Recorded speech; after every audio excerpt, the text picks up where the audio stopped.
Bonne année.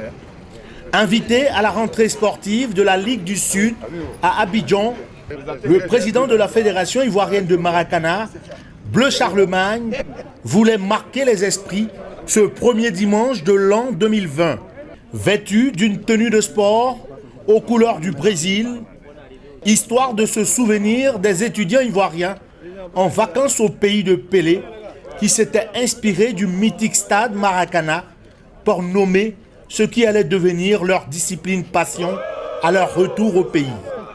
Pratiqué sur le campus universitaire de Cocody dans les années 70, le Maracana a fait mentir les plus sceptiques 10 ans après sa reconnaissance officielle avec ses 213 clubs affiliés à la FIMADA et ses 5 millions de pratiquants en Côte d'Ivoire. Que de chemin parcouru, que de reconnaissance pour les acteurs. C'est un sentiment à la fois de fierté, mais d'abnégation.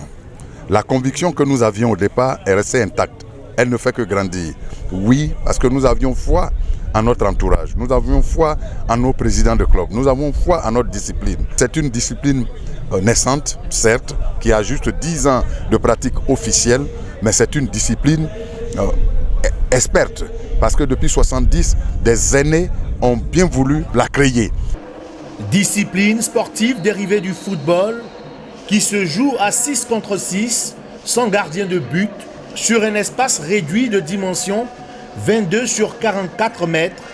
Le Maracana se présente comme l'exception africaine, par ailleurs contribution d'un continent et prix d'émergence au concert des nations, avec déjà 8 Coupes d'Afrique et en perspective une première Coupe du Monde.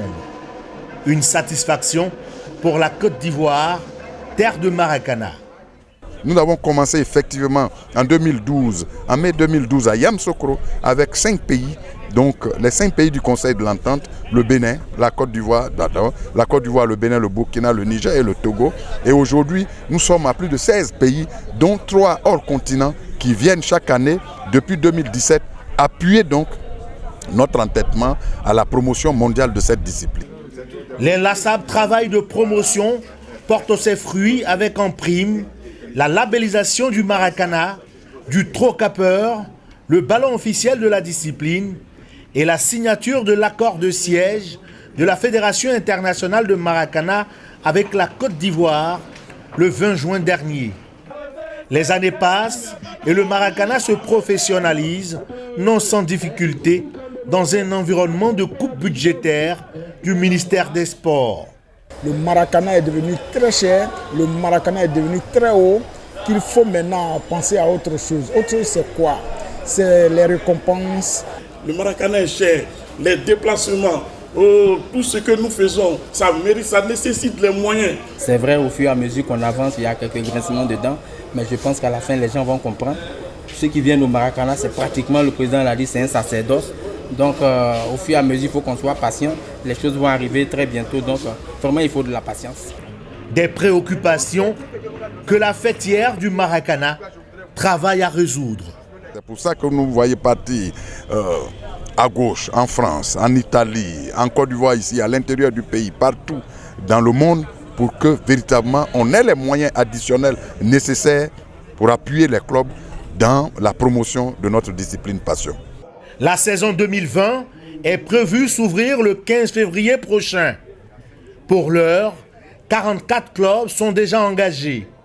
2020 consacrera l'apport du Maracana à la consolidation de la paix en cette année électorale en Côte d'Ivoire, grâce à ces sacro-saintes valeurs de la CFA. Convivialité, fraternité, amitié.